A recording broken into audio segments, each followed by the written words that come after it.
नमस्कार मंडळी, आज आपल्याला तयार करायची एकदम झटपट तयार होणारी शेवभाजी। शेवभाजी तयार करण्यासाठी या ठिकाणी आपण एक मोठ्या आकाराचा टमाटर बारीक असं कट करून घेतलेला आहे। एक मीडियम साईजचा कांदा आपण उभ्या आकारामध्ये पातळ असा कट करून घेतलेला आहे। 7 ते 8 लसणाच्या पाकळ्या घेतलेल्या आहेत, अद्रकचे 2 तुकडे घेतलेले आहेत आणि थोडीशी कोथिंबीर घेतलेली आहे। आता सगळ्यात अगोदर आपल्याला कढईमध्ये अर्धा चमचा तेल टाकून घ्यायचं आहे।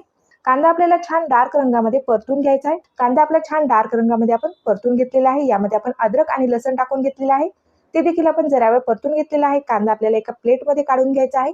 मी भाजून घेतलेले सर्व साहित्य आपल्याला मिक्सरच्या जारमध्ये टाकायचे। त्यामध्ये आपल्याला एक कच्चा टमाटर टाकून घ्यायचा आहे आणि पाणी न टाकता आपल्याला मिक्सरला फिरून घ्यायचं आहे। भाजीसाठीचं जे वाटण आहे ते आपलं तयार झालेलं आहे। कढईमध्ये आपण 2 ते 3 चमचे तेल टाकून घेतलेलं आहे। यामध्ये अर्धा चमचा आपण मोहरी टाकून घेतलेली आहे। मोहरी छान फुटल्यानंतर आपण अर्धा चमचा यामध्ये जिरे टाकलेले आहेत। तयार करून घेतलेलं वाटण टाकून घेतलेलं आहे। 1 चमचा कांदा लसूण मसाला टाकलेला आहे। 2 चमचे आपण काळा मसाला टाकलेला आहे। अर्धा चमचा आपण लाल तिखट टाकलेले, पाव चमचा आपण यामध्ये हळद टाकून घेतलेली आहे। तेल सुटेपर्यंत आपल्याला हा मसाला छान असा परतून घ्यायचा आहे। यामध्ये आपल्याला गरम पाणी टाकायचं आहे आणि भाजीला आपल्याला छान असं उकळून घ्यायचं आहे।